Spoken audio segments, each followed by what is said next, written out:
Now coming to the next question. The question says a machine in a soft drink factory fills 840 bottles in 6 hours. So 840 bottles fill हो रही है 6 hours में. How many bottles will it fill in 5 hours? So हमें बताना है 5 hours में वो कितनी bottles fill करेगा. अब अगर हम इस क्वेश्चन को देखें तो यहाँ पे अब जितने ज्यादा hours होंगे उतनी ज्यादा बॉटल फिल होंगी. अगर आप 1 घंटे में करोगे तो कम बॉटल होगी, 2 घंटे में करोगे तो ज्यादा बॉटल्स होंगी. ऐसे अगर आप टाइम बढ़ाते जाओगे तो नंबर ऑफ बॉटल्स भी बढ़ता जाएगा. सो दिस मीन्स इनमें डायरेक्ट प्रपोर्शन है, डायरेक्ट वेरिएशन का क्वेश्चन है ये. सो सिंपली पहले हम टेबल बनाएंगे. Let's take number of bottles and time.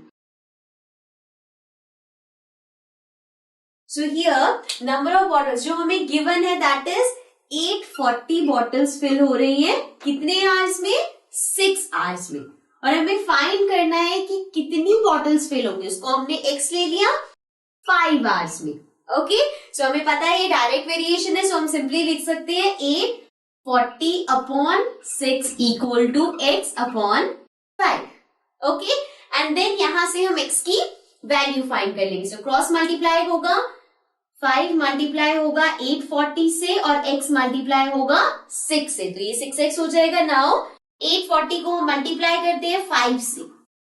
5 into 0 is 0, 5 into 4 is 20, then 5 into 8 is 40 plus 2 42. So we have 4200 and this is 6x. तो x equal to हो जाएगा हमारा 4200 अपॉन 6. 6 यहाँ मल्टीप्लाई हो रहा है, तरह के डिवाइड हो जाएगा. 6 के टेबल में 6 1 जा 6, 6 7 जा होता है 42, साथ में 2 0. सो x इक्वल्स टू आ गया 700. सो देयरफॉर 5 आवर्स में वो कितनी बॉटल्स फिल करेगा?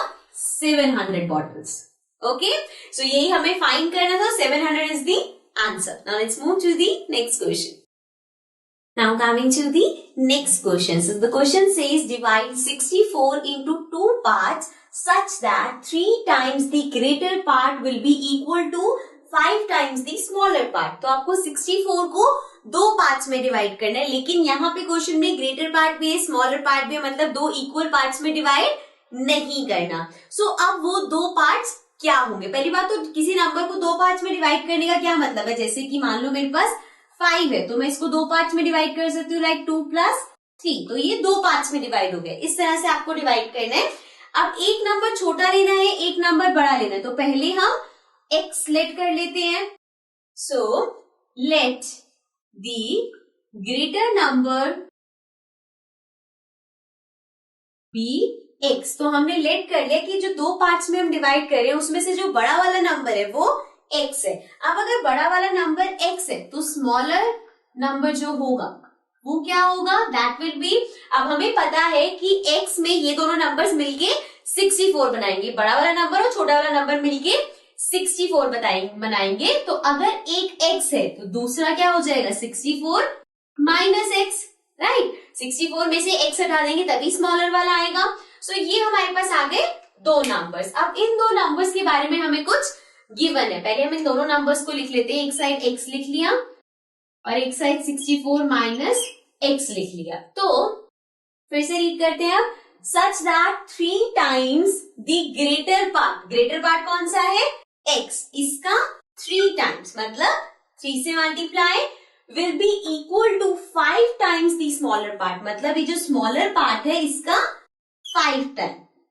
सो बड़े वाले का 3 टाइम इक्वल होगा स्मॉलर वाले के 5 टाइम से. तो ये हमने यहाँ पे इक्वेशन क्रिएट कर लिया. अब हम इसको सॉल्व कर दें. ये 3x एज इट इज रहेगा. दिस इज 5 into 64 हो जाएगा. सो 64 into 5 is 5 into 4 is 20. Then 6 into 5 is 30 plus 2 32. So we have 320 minus 5 into x is 5. Okay. So अब हम इस x को यहाँ ले आते हैं. This will be 3x plus 5x equals to 320. 5 6 7 8 तो ये हो जाएगा 8x equals to 320.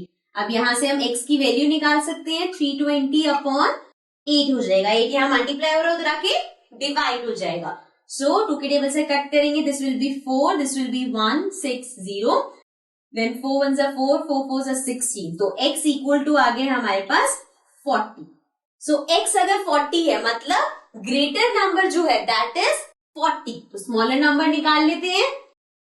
Now be smaller number is 64 minus x।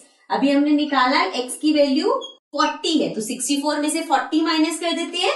4 में से 0 गए 4, 6 में से 4 गया 2, सो वी हैव 24। तो 64 को जब हम दो इक्वल जो भी दो पार्ट्स में डिवाइड करें that is 24 and 40। 40 greater part हो गया और 24 छोटा पार्ट हो गया, दोनों को ऐड करेंगे तो 64 आएगा। Okay, so now let's move to the next question.